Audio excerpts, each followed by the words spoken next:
Estamos aprendendo como ler vários tipos de literatura da Bíblia. E vamos começar falando sobre narrativa bíblica. As narrativas, em sua forma mais básica, têm personagens vivendo em determinado contexto e passando por uma série de eventos. E o modo como esses eventos são escolhidos e organizados pelo autor chama-se enredo.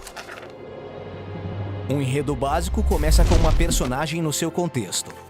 Mas então algo novo e inesperado acontece, causando problemas que levam a um conflito final que é resolvido. E a personagem descobre que mudou e agora vive uma nova situação normal. Agora, quando lemos narrativas, é importante entender cada cena no contexto do enredo geral. Podemos tornar uma história em outra completamente diferente se ignorarmos o seu lugar no enredo. Isso acontece quando as pessoas leem a Bíblia. Sério? Sim. Veja, por exemplo, a história de Gideão. Há uma cena muito conhecida em que Gideão está tentando saber se Deus vai ajudá-lo a vencer uma batalha e pede um sinal a Deus. Gideão põe um pedaço de lã no chão e pede que de manhã a lã esteja molhada como orvalho, mas o chão totalmente seco.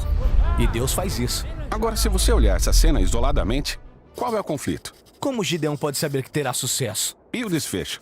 Faça um teste com Deus, peça um sinal e descubra. Sim, e é assim que muitas pessoas leem essa história sem entender o ponto principal. Porque estão ignorando o enredo completo.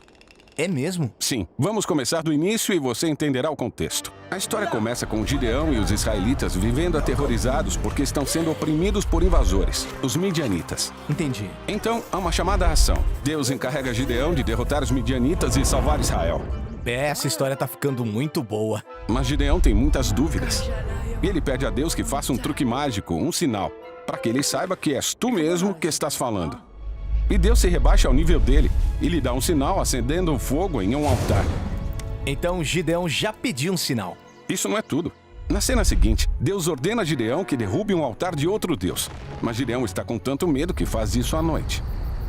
Então Gideão é cético e meio covarde. Chegamos agora ao momento em que Gideão está prestes a enfrentar os midianitas, mas ainda tem dúvidas, por isso ele pede outro sinal, o pedaço de lã. Ele diz, quero saber se tu realmente me usarás para libertar Israel. E Deus dá o sinal que ele pede. Mas ele continua em dúvida e pede outro sinal, que é só uma variação do anterior.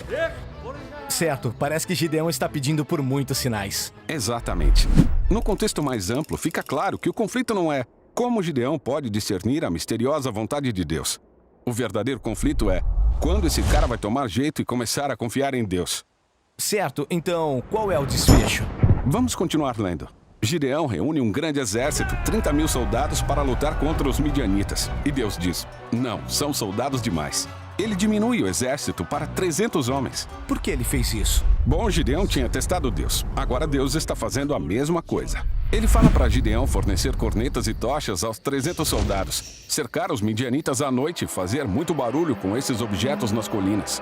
Parece meio ridículo, mas Gideão obedece.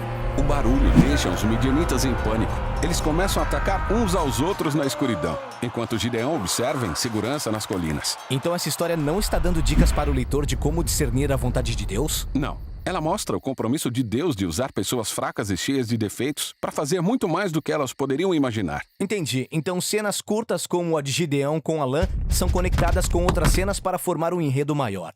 E quando seguimos a sequência de conflito e desfecho do enredo, conseguimos ver a mensagem que o autor está tentando transmitir.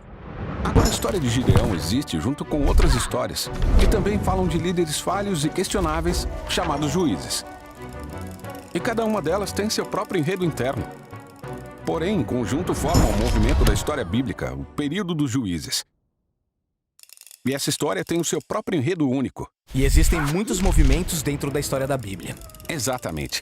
Todas as histórias pequenas, centenas delas, se encaixam no contexto de seus próprios movimentos. E esses movimentos juntos formam os blocos que constroem o enredo formidável da história da Bíblia.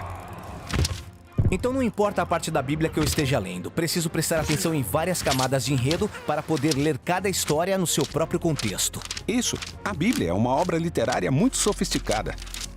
Portanto, todos esses enredos menores continuam se sobrepondo, aumentando a tensão na história. E quando olhamos para trás, podemos ver como todos eles se entrelaçam e formam uma história unificada que nos leva até Jesus.